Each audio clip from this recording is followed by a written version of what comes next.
Assalamualaikum warahmatullahi wabarakatuh. Selamat datang di Voice Islami. Kisah Nabi Idris alaihi salam merupakan kisah yang syarat akan peringatan bagi kaum muslimin. Sebagai manusia pilihan, ia telah diberi kesempatan oleh Allah SWT untuk merasakan kematian, melihat surga, dan melihat neraka.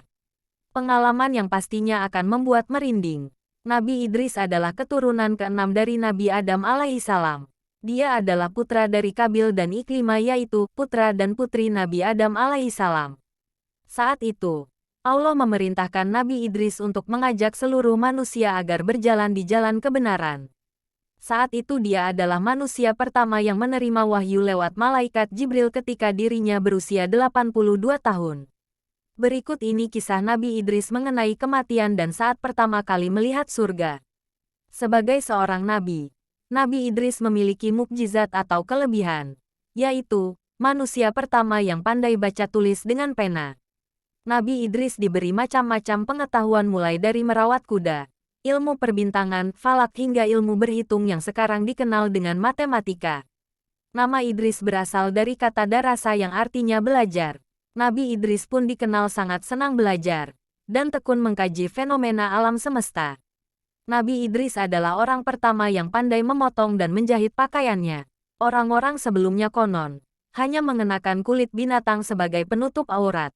Nabi Idris mendapat gelar sebagai Asadul Usud, yang artinya singa, karena ia tidak pernah putus asa ketika menjalankan tugasnya sebagai seorang nabi.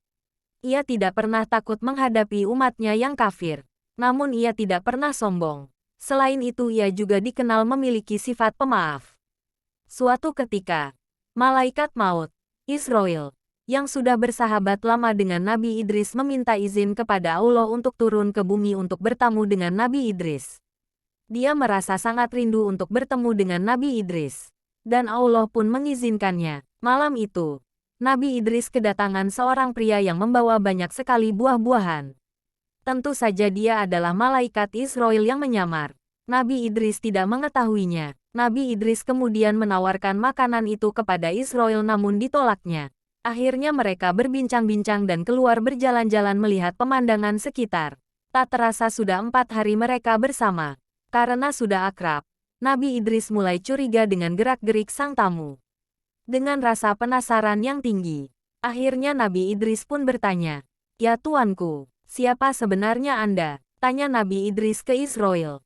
"Maaf ya Nabi Allah, saya sebenarnya adalah Israel," jawab Israel kepada Nabi Idris.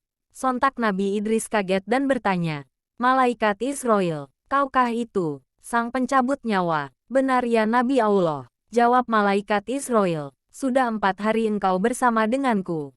Apakah engkau juga menunaikan tugasmu dalam mencabut nyawa makhluk-makhluk di dunia ini?" Tanya Nabi Idris kepada malaikat Israel. "Wahai Nabi Allah, selama 4 hari ini banyak sekali nyawa yang telah saya cabut. Roh makhluk-makhluk itu bagaikan hidangan di hadapanku. Aku ambil mereka bagaikan seseorang sedang menyuap-nyuap makanan." Jawab malaikat Israel, "Wahai malaikat Israel, lantas apa maksud kedatangan engkau kemari? Adakah engkau ingin mencabut nyawaku?" Tanya Nabi Idris kepada Israel. "Tidak wahai Nabi Allah, saya datang memang untuk mengunjungimu. Karena saya rindu dan Allah mengizinkan saya. Wahai Israel, saya punya satu permintaan dan tolong kabulkan. Tolong cabut nyawa saya, dan minta izin ke Allah untuk mengembalikan nyawa saya. Saya hanya ingin merasakan sakaratul maut yang banyak orang katakan sangat dahsyat." Tanya Nabi Idris, "Sesungguhnya saya tidaklah mencabut nyawa seseorang pun, melainkan hanya dengan izin Allah." Jawab malaikat Israel kepada Nabi Idris. Kemudian Allah mengabulkan permintaan sang nabi, dan malaikat Israel pun mencabut nyawa Nabi Idris saat itu juga. Malaikat Israel menangis melihat sahabatnya merasakan kesakitan. Setelah mati, Allah menghidupkan kembali Nabi Idris. Setelah hidup Nabi Idris menangis sejadi-jadinya. Dia tidak bisa membayangkan jika manusia-manusia lain mengalami sakaratul maut dengan kedahsyatan yang sama. Nabi Idris tidak tega jika ada umatnya harus sengsara di ujung hidup dan mati. Sejak saat itu, Nabi Idris makin giat mengajak umatnya untuk senantiasa berbuat kebaikan dan jujur untuk hal-hal kebenaran. Suatu hari, Ketika Nabi Idris dan malaikat Israel beribadah bersama, kemudian Nabi Idris mengajukan permintaan unik. Bisakah engkau membawa saya melihat surga dan neraka? Wahai malaikat Israel, tanya Nabi Idris alaihissalam. Malaikat Israel pun menjawab, wahai Nabi Allah, lagi-lagi permintaan darimu sungguh aneh. Mengapa engkau meminta hal itu? Bahkan para malaikat pun takut melihat neraka. Wahai Nabi Allah. Nabi Idris menjawab, terus terang, saya takut sekali dengan azab Allah itu. Tapi mudah-mudahan iman saya menjadi tebal setelah melihatnya. Kemudian malaikat Israel meminta izin kepada Allah dan mendapatkan restu. Keduanya pun pergi untuk melihat neraka. Saat hampir dekat, Nabi Idris langsung pingsan. Malaikat penjaga neraka merupakan sosok yang sangat menakutkan. Ia menyeret dan menyiksa manusia-manusia yang durhaka kepada Allah semasa hidupnya. Nabi Idris alaihissalam tidak sanggup menyaksikan berbagai siksaan yang sangat mengerikan itu. Tidak ada pemandangan yang lebih mengerikan dibandingkan dengan neraka. Api berkobar dahsyat, bunyi yang bermuruh menakutkan dan hal-hal yang mengerikan lainnya. Nabi Idris meninggalkan neraka dengan tubuh yang lemas. Tujuan kedua, malaikat Israel mengantarkan Nabi Idris ke surga. Di sana, reaksi Nabi Idris pun sama, nyaris pingsan. Tapi bukan karena takut, melainkan takjub dengan pesona dan keindahan semua yang ada di surga. Dilihatnya sungai-sungai yang airnya begitu bening seperti kaca.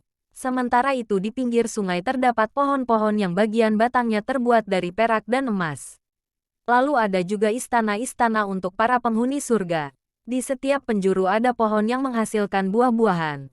Buahnya pun begitu segar, ranum dan harum. Setelah puas berkeliling, malaikat Israel mengajak Nabi Idris alaihissalam pulang ke bumi. Namun Nabi Idris enggan pulang dan ingin tetap berada di surga. Tuan boleh tinggal di sini setelah kiamat nanti.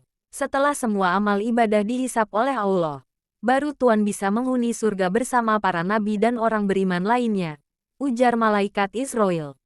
Kemudian Nabi Idris alaihissalam menjawab, saya ingin beribadah kepada Allah sampai hari kiamat nanti. Nabi Idris memiliki banyak sekali ajaran yang diturunkan kepada umatnya. Tentu saja untuk dilakukan agar hidup lebih baik. Ada beberapa pesan yang disampaikan oleh Nabi Idris alaihissalam semasa hidupnya kepada para umat. Pesan atau nasihat itu antara lain, salat jenazah lebih sebagai penghormatan, karena pemberi syafaat hanya Tuhan sesuai ukuran amal kebajikan. Besarnya rasa syukur yang diucapkan tetap tidak akan mampu mengalahkan besarnya nikmat Tuhan yang diberikan. Sambutlah seruan Tuhan secara ikhlas, untuk salat, puasa, maupun menaati semua perintahnya. Hindari hasad alias dengki kepada sesama yang mendapat rezeki, karena hakikat jumlahnya tidak seberapa. Menumpuk-numpuk harta tidak ada manfaat bagi dirinya. Kehidupan hendaknya diisi dengan hikmah kebijakan. Allahu a'lam bishawab. Dari kisah di atas, kita dapat memetik hikmah dan pembelajaran. Bagaimana Nabi Idris alaihissalam, yang sebagai seorang nabi selalu menuntut ilmu serta taat kepada Allah SWT. Allahu a'lam bishawab. Terima kasih telah menonton sekelumit kisah Nabi Idris dari awal sampai selesai. Dukung channel ini dengan menekan like, subscribe, komentar, dan share. Terima kasih.